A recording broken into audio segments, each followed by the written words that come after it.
Have you ever felt like you were fading into the background, especially as life changes around you? I know I have. At 50, I found myself grappling with feelings of invisibility, particularly during the tumultuous journey of menopause. But in those moments of doubt and uncertainty, I discovered something profound. God saw me, and He sees you too. As women over 40, we often navigate a world that seems to overlook us. The physical changes, the emotional roller coaster, and the societal pressures can make us feel isolated. It's easy to think that our worth diminishes as we age, but I want to share a truth that transformed my perspective. Our value is not defined by our age or our circumstances. During my own experience with menopause, I felt like I was losing parts of myself. Let me pause there for a moment, sister, because if you've ever thought, I don't even know who I am anymore, I need you to know you are not crazy. You are not broken.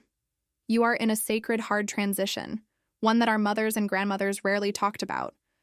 The energy I once had, it didn't just slip away. Some days it felt like it vanished overnight.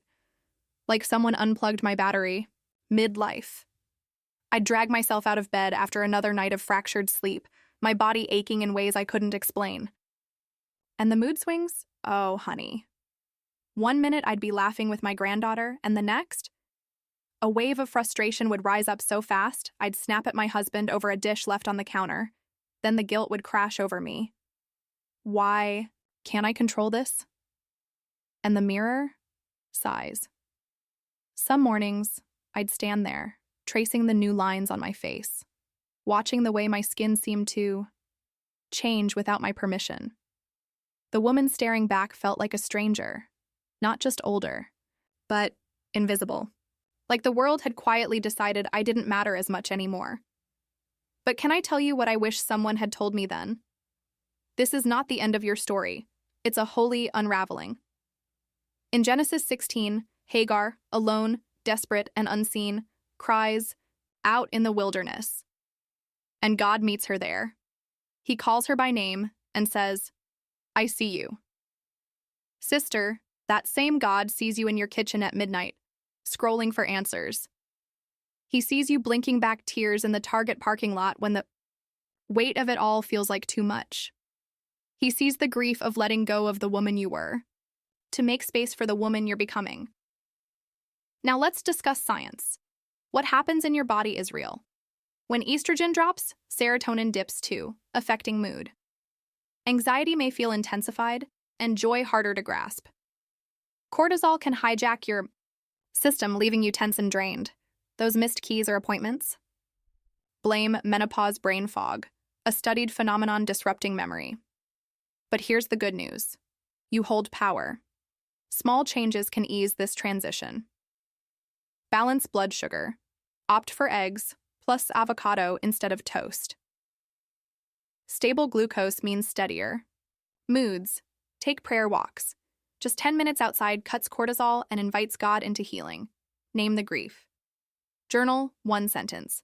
I miss. Example. I miss feeling like me. Then write, but God is growing. Sweet friend, if you take nothing else from this video, hear this. Menopause is not erasing you. It's revealing you. The woman emerging now, she's wiser, softer. In the right places, fiercer in others. She knows how to say no without apology. She carries a kind of strength that only comes from surviving storms. So tonight, when you're tempted to scroll under the covers, I dare you, light a candle. Open. Your hands, literally, palms up. Whisper, God, show me who I'm becoming. Then, watch for the signs. Maybe it's a verse that leaps off the page, a friend's text saying, you get me, or just a quiet sense that you're held, you are seen, you are known. And this season, it's preparing you, not diminishing you. Now, go. Look in that mirror again, warrior, and wink at the woman staring back. She's got holy work to do. I started to embrace this truth, really embrace it, letting it sink deep beneath the surface of my doubts and fears. Slowly, gently, it began to reshape how I saw myself, how I measured my worth. I began to understand that menopause wasn't just something happening to me. It was an invitation, a call to step into a new way of being. Because here's what I discovered. Menopause isn't just a physical transition. It's so much more than hot flashes and restless nights. It's a threshold, a sacred space between who we've been and who we're becoming. And in that space, there's room, so much room for growth, for reflection, for renewal. Think about it. When was the last time you gave yourself permission to pause? To ask yourself, what lights me up now? What do I want the next chapter to look like? This transition, yes, even with its challenges, gives us that gift. The chance to peel back the layers of expectation, of habit, of this is just how life is calm, and rediscover what truly matters. Maybe it's finally picking up that hobby you set aside years ago. The painting, the gardening, the dancing in the kitchen just because it makes you smile. Maybe it's saying yes to that class you've been curious about, or no to the obligations that drain your spirit. Maybe it's reaching out to a friend you've lost touch with, or finally setting boundaries that honor your energy. And the relationships? They become richer. Because when we're no longer rushing to keep up with the world's demands, we have space to listen, really listen, to the people we love, to laugh longer, to hold hands tighter, to let the small, ordinary moments become the ones we cherish most. This isn't an ending. It's a reawakening, a chance to redefine what it means to be vibrant, to be alive, to be you, on your own terms. So take a deep breath, darling. This transition, it's not stealing your light. It's asking you to shine in a new way. And trust me, you are more than ready. I found strength in community, raw, life-giving strength. It comes from showing up as you are. I connected with women who understood sleepless nights, forgotten words, and the grief of losing oneself. When we came together, magic happened. Not the perfect kind, but the messy, beautiful kind. One woman whispered, "Me too," and the burden felt lighter. We shared fears, dreams, and laughed over absurdities, hot flashes and mood swings. We cried, letting tears fall as part of healing. We witnessed each other saying, "I see you. You are not alone." In that sacred space, we rediscovered ourselves beyond our roles. Connection is transformative. Sharing our stories takes back the power that menopause tries to steal. We rewrite the narrative from, "I'm disappearing," to, "We're rising," trading isolation for belonging. If you think, no one gets this, reach out. Find your tribe, waiting with open hearts. Together, you'll discover the extraordinary. You're not meant to go through this alone. As I leaned into my faith, I found truth. Self-compassion is holy. I once saw struggles as problems to solve. When fatigue and anxiety hit, I'd think, what's wrong with me? But faith taught me new understanding. Feeling lost doesn't mean failure. It means being human. I'll never forget the night I sat on my bathroom floor, tears mixing with sweat from yet another hot flash, and finally whispered, "This is hard, and that's okay." No bargaining, no shame. Just the raw, quiet surrender of a woman learning to hold her own fragility like Christ holds the lambs, close to his heart. Think of Elijah in 1 Kings 19, exhausted, running for his life, begging God to let him die. And how did the Lord respond? Not with rebuke, but with rest, with bread baked on hot stones, with a gentle whisper. That is the character of our God, one who meets us in our depletion and says, "Come to me, all who are weary." Matthew 11:28. If the Creator of the universe dignifies our limits with such care, who are we to scorn our own needs? So what does this look like in the messy reality of menopause? When brain fog makes you forget your best friend's birthday, speak grace over shame. This season is stretching me, but I'm still loving well. When you snap at your partner, apologize, then whisper to yourself, "I'm relearning how to navigate my emotions, and that takes time." On days when your body feels like a stranger, place a hand over your heart and pray. Thank you for still sustaining me, even here. We live in a world that prizes endless productivity. That calls resting lazy and emotions dramatic. But the kingdom flips that script. Jesus slept during storms. Mark 4:38. He wept with friends. John 11:35. His very life whispers, your humanity isn't a hurdle to holiness. It's the place where grace does its deepest work. So today, sweet sister, I pray you'll let the hammer of I should be better than this fall from your hands. That you'll cradle your tender places like the Father does, not with disappointment, but with fierce delight. Because self-compassion isn't surrender. It's how we walk worthy of the calling, Ephesians 4:1, as women who trust God enough to be gentle with ourselves. But we must remember this, above all else, be gentle with yourself. Let me say that again because I know how hard this can be. Be gentle with yourself. I used to think strength meant pushing through, ignoring the aches, silencing the emotions, pretending everything was fine. But then I learned the most revolutionary truth. True strength isn't about endurance, it's about tenderness. It's about treating yourself with the same kindness you'd show your dearest friend in their hardest moments. Can we pause and acknowledge how radical this is? In a world that defines women by their productivity, choosing gentleness is rebellion. So how does this show up in daily life? When hot flashes drain your energy, say, "This is my body doing its best." When emotions overwhelm you, imagine offering them to God. I don't have to carry this alone. When comparing yourself to the past, assert, I honor my journey and embrace who I'm becoming. This isn't just uplifting advice, it's biblical truth. Jesus said, "Come to me, all who are weary," Matthew 11:28. The Psalms express raw emotion, celebrating joy and grief before God. Nature reminds us that seasons change gradually. Trees don't scold themselves for losing leaves, they trust the process. When we stop fighting ourselves, we create space for quiet, sustaining joy. It's in the first sip of coffee in a still house, sunlight streaming, or unexpected laughter. These moments aren't distractions, they're integral to our journey. Today, I invite you to try this. Notice when you're hard on yourself. Pause and take a deep breath. Respond with one gentle thought. This shift is about rediscovery, not loss. Treat yourself like someone eternally loved, because you are. I want to share a practice that transformed my life: daily gratitude. You may wonder, gratitude? When I'm sweating at 3 a.m.? I was skeptical too. This isn't denying hardships. It's about focusing energy wisely. I used to wake with a list of complaints, aching joints, stubborn weight, frayed patience. One day, through tears, I wrote 3 simple things. The scent of my granddaughter's hair post-bath, coffee in my favorite mug, a tight muscle that finally relaxed. In those moments, I was not just a menopausal woman. I was simply me, alive to small sacred joys. Here's why this works.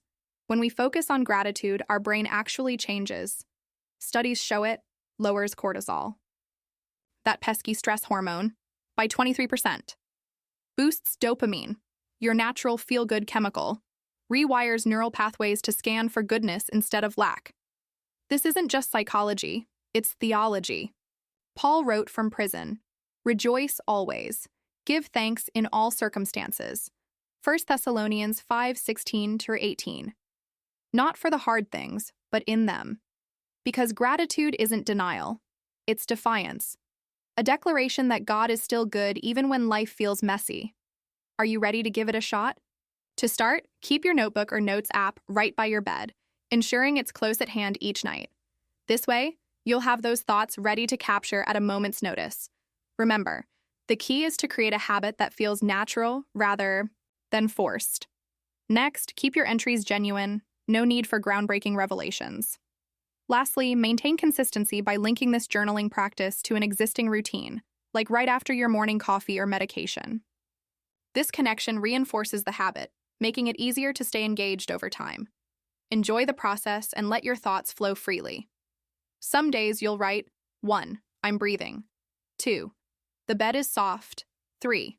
Tomorrow might be better. And that's enough. The magic isn't in the grandeur, it's in the showing up. Every day holds moments that often slip by unnoticed, yet they contain the essence of life's beauty.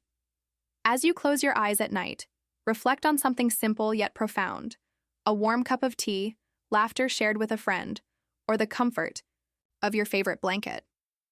These are the blessings that remind us of the joy surrounding us. Let gratitude envelop you and breathe deeply. In this quiet moment, as you express your gratitude, let the peace wash over you.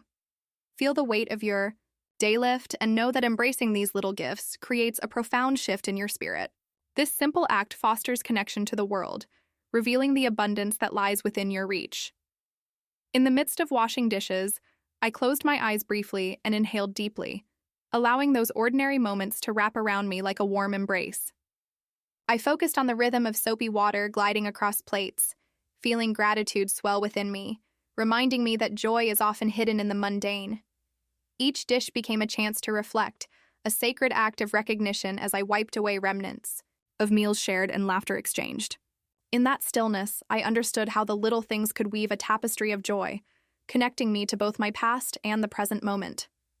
As I immersed myself in this simple task, my daughter's laughter floated through the air, a sweet reminder of the joy that surrounds us. Through that laughter, I felt a spark of life igniting within me, a reminder that such moments held the power to transform an ordinary day into something extraordinary. Each giggle resonated deeply, weaving itself into my heart as I continued to wash the dishes, the warmth of connection unfolding around us. As I finished washing the last of the dishes, I couldn't help but smile at the sunlight streaming through the window, transforming my cup of coffee into a shimmering treasure.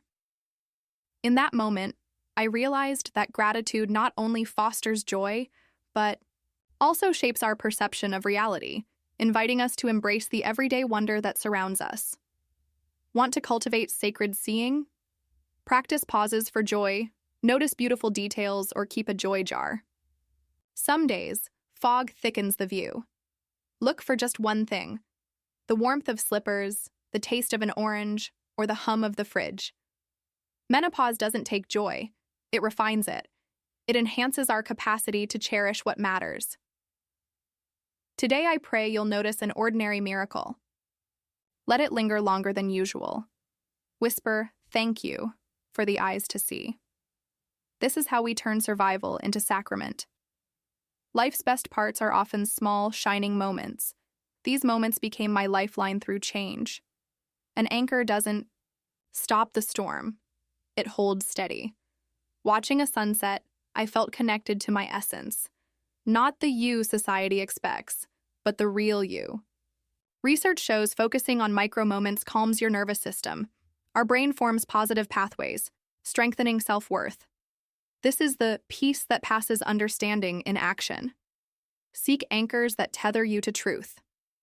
Create a still here list of tiny joys.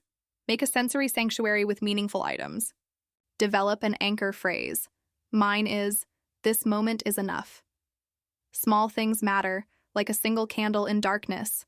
So today, dear heart, pray you'll notice an anchor moment. Name it. "This is my joy," and let it sink deep. Because these aren't just small joys, they're holy breadcrumbs leading you home to yourself. And that woman waiting there, she's more radiant, more alive than you ever dreamed possible. As we stand together in this season of change, this sacred threshold between what was and what will be, I need you to hear this truth, deep in your bones. Your story is still being written. Not the final chapters, not the epilogue, but some of the richest, most vibrant pages yet to come. I know some days it doesn't feel that way. When the world seems to rush past while you're wrestling with hot flashes and sleepless nights. When you catch a glimpse of yourself and wonder, where did she go? The woman who used to... Every wrinkle is a testament to the joy and sadness lived, each one a memory captured. The scars? They tell stories of resilience and strength. When fatigue sets in, remind yourself. It reveals your journey, a path forged in experience and survival. And those moments of doubt, they signify growth, a signal of your unstoppable evolution. Neuroscience proves what we instinctively know. The female brain rewires itself during menopause.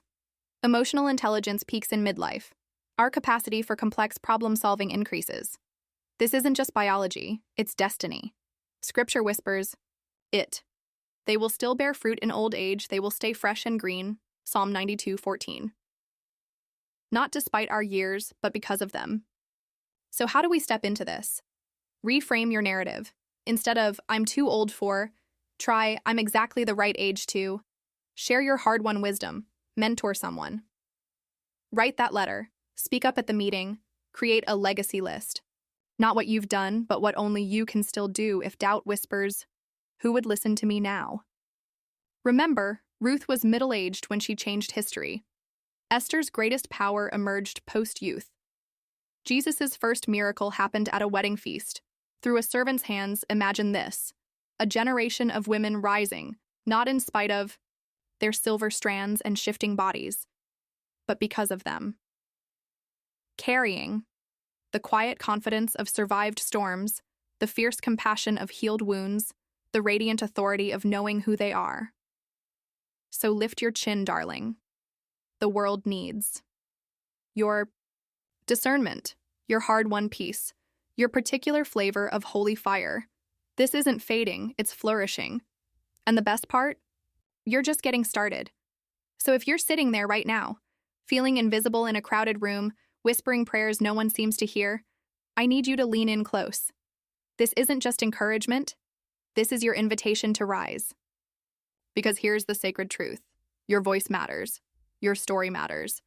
Not in spite of this season, but because of it. Today is the day for you to embrace vulnerability. Reach into your heart and speak your truth. When you feel the weight of isolation during this journey, turn to God and express your feelings honestly. It's okay to say, I'm struggling with this change. Can we connect? Also, remember that sharing your experiences opens up a space for others as well. Let your voice be heard and encourage conversation with those around you. Your honesty could be the spark someone else needs to feel less alone. By taking these small steps, you invest in your own healing and create a supportive community. Your courage to reach out and share not only uplifts you, but also lights the way for others navigating similar struggles. Embrace this journey together. You are never truly alone. This isn't about going it alone. Even Ruth had Naomi. Esther had Mordecai. Jesus had his 12. We are wired for connection. That woman at your church who seems put together, she's probably hiding the same night sweats. The friend who disappeared from social outings, likely battling brain fog. When we dare to go first, to say me too, we build bridges across isolation. Imagine your struggle as a stained glass window. Alone, each piece seems fragmented, a shard of fatigue here, a pane of frustration there. But when light pours through, that's when the masterpiece reveals itself. Your community is the leaded framework holding it all together. If hesitation whispers, I shouldn't burden others, your vulnerability is a gift. No one will understand. Start with a safe soul. I'll wait until I'm ready. We're all mosaics of grace. Hit that follow button for companionship. Each like whispers, I see you. Keep going. Place a hand on your heart and hear this. Blessing. May you feel God's gaze when the world looks away. May you find sisters who recognize your worth. May your raw story guide others. You are seen. You are loved. You are never alone. Now go shine, brave one.